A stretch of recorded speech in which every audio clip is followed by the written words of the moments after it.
ये चिट्ठी शायद तुझे कभी न भेज सकूं, क्योंकि अब लिखते लिखते अंगुलियां कांपने लगी हैं और आंखों में धुंध छा जाती है। ये चिट्ठी शायद तुझे कभी न भेज सकूं, क्योंकि अब लिखते लिखते अंगुलियां कांपने लगी हैं और आंखों में धुंध छा जाती है। पर बेटा, अगर कभी वक्त मिले, बस आकर बैठ जाना मेरे पास। बिना किसी शब्द के मैं समझ लूंगा, मैं समझ लूंगा। साथियों नमस्कार।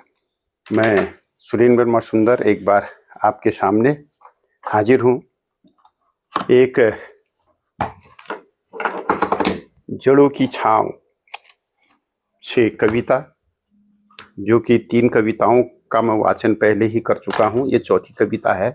पिता का आखिरी खत बेटे के नाम। पिता का आखिरी खत बेटे के नाम। तो साथियों, मुझे विश्वास है कि आप अंत तक इस वीडियो को देखेंगे। आज मैं आपके सामने एक ऐसी रचना प्रस्तुत करने जा रहा हूँ जो केवल साथियों शब्दों का संकलन नहीं है, बल्कि पिता के हृदय से निकली हुई आवाज है, उसका त्याग है, उसका मौन प्रेम है। हम सभी अपने जीवन में पिता के अक्सर कर्तव्यों के प्रतीक के रूप में देखते हैं, पर ऐसा व्यक्ति जो सुबह से रात तक अपने बच्चों के लिए काम करता है, उसकी इच्छाएं पूरी करता है, उसकी पढ़ाई लिखाई के लिए अपना सब कुछ न्यौछावर कर देता है। साथियों, परंतु जब वही पिता उम्र के एक पड़ाव में पहुंचता है, तो उसका मन भी बात करने को तड़पता है। उसकी अंगुलियां कांपने लगती हैं, आंखों में धुंध छा जाती है, पर उसके दिल में अपने बच्चों के लिए आशीष और प्रेम कम नहीं होता। ये आप महसूस करते होंगे, और जो आज नहीं कर रहे हैं वो कल करेंगे। आशीष की छांव कहें या जड़ों की छांव, जो ये पुस्तक है, उसमें संग्रहित ये कविता जो है, इसमें संग्रहित ये कविता जो है, पिता का आखिरी खत बेटे के नाम, उसी अव्यक्त स्नेह की गाथा है। साथियों, इसमें एक पिता अपने बेटे से न शिकायत करता है न गुस्सा। वह केवल अपने जीवन भर के त्याग को याद कर अपने बेटे को यह एहसास दिलाना चाहता है कि उसकी हर मेहनत, हर भूख, हर अधूरा सपना अपने बच्चे के भविष्य के लिए ही था।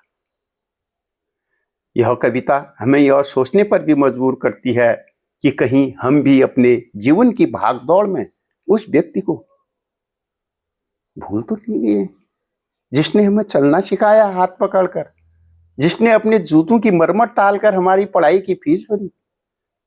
आज की यह प्रस्तुति जो है साथियों, उसी अदृश्य छांव को समर्पित है, जो बिना शर्त हमें जीवन भर आश्रय देती है। हमारे माता पिता की छांव। आइए महसूस करते हैं, बड़े सम्मान के साथ इस कविता को सुनते हैं। पिता का आखिरी खत बेटे के नाम, जो कभी भेजा नहीं गया। तो साथियों, जो ये कविता है, इसको मैं चाहूंगा कि आप जरा सा ध्यान से सुनेंगे अंत तक, तो मुझे भी अच्छा लगेगा और आपको भी अच्छा लगेगा। बेटा, तेरे जाने के बाद ये चिट्ठी लिख रहा हूं।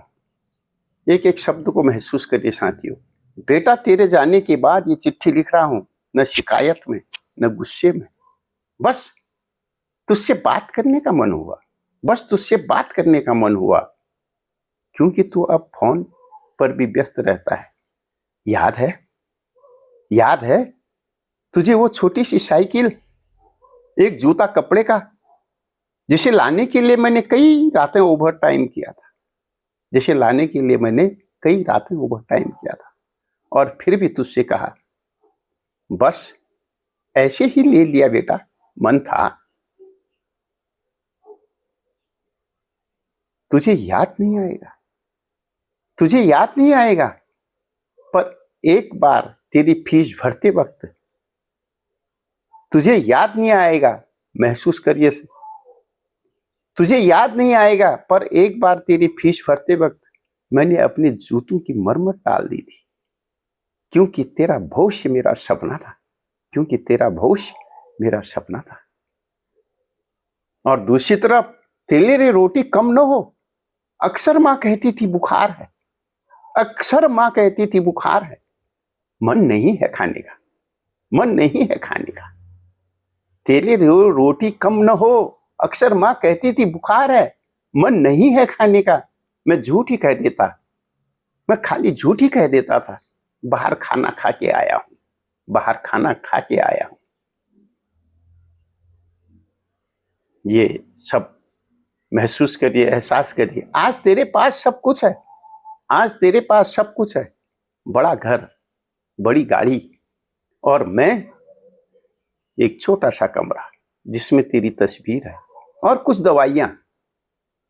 एक तस्वीर है तेरी और बगल में कुछ दवाइयां। तेरी मां कहती है, सुन बेटा, तेरी मां कहती है बेटा व्यस्त है, चिंता मत करिए। पर बेटा व्यस्त तो मैं भी था, पर बेटा व्यस्त तो मैं भी था, फिर भी तेरे लिए समय निकालता था। ये चिट्ठी शायद तुझे कभी न भेज सकूं, ये चिट्ठी शायद अब तुझे कभी न भेज सकूं, क्योंकि अब लिखते लिखते अंगुलियां कांपने लगी हैं, क्योंकि अब लिखते लिखते अंगुलियां कांपने लगी हैं, और आंखों में धुंध छा जाती है, और आंखों में धुंध छा जाती है। अगर कभी वक्त मिले तो बस आकर बैठ जाना मेरे पास, बस आकर बैठ जाना मेरे पास। बिना किसी शब्द के मैं समझ लूंगा, मैं समझ लूंगा। तेरा पिता, तेरी मां, जो अब भी तुझसे प्यार करते हैं, बिना किसी शर्त के, बिना किसी शर्त के, बिना किसी शर्त के। तेरे पिता, तेरी मां, जो अब भी प्यार करते हैं, बिना किसी शर्त के, बिना किसी शर्त के। नमस्कार मित्रों, आज आपके समक्ष जो रचना ये प्रस्तुत की, यह मात्र एक कविता नहीं, बल्कि एक पिता के हृदय की गहराई से निकला हुआ भावात्मक आखिरी खत है।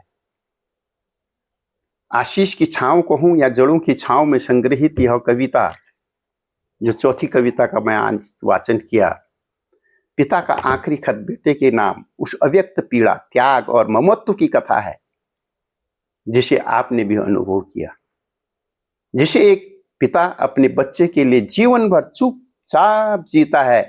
यह रचना हमें बताती है कि पिता केवल जिम्मेदारियों का प्रतीक नहीं होता, बल्कि वह भी भावनाओं का समंदर है, जो अपनी तकलीफ, भूख और सपनों को भी अपने बच्चों के भविष्य के लिए कुर्बान कर देता है। यह कविता उस संवेदनशील पल को चित्रित करती है जो आपने महसूस किया होगा, जब पिता को लगता है कि उसकी बातें, उसके त्याग और उसका प्यार धीरे धीरे बच्चों के व्यस्त जीवन में खोते जा रहे हैं, लेकिन उसका स्नेह और उसका आशीष अब भी बिना शर्त बच्चों के लिए बरकरार है। आज की प्रस्तुति के माध्यम से हमने यह अदृश्य छांव को नमन किया है, जो जीवन भर हमारे सिर पर बनी रहती है, हमारे माता पिता की छांव, हमारे माता पिता की छांव।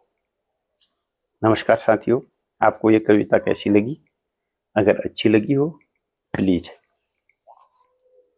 लाइक करिए, शेयर करिए, कमेंट और सब्सक्राइब करना न भूलें।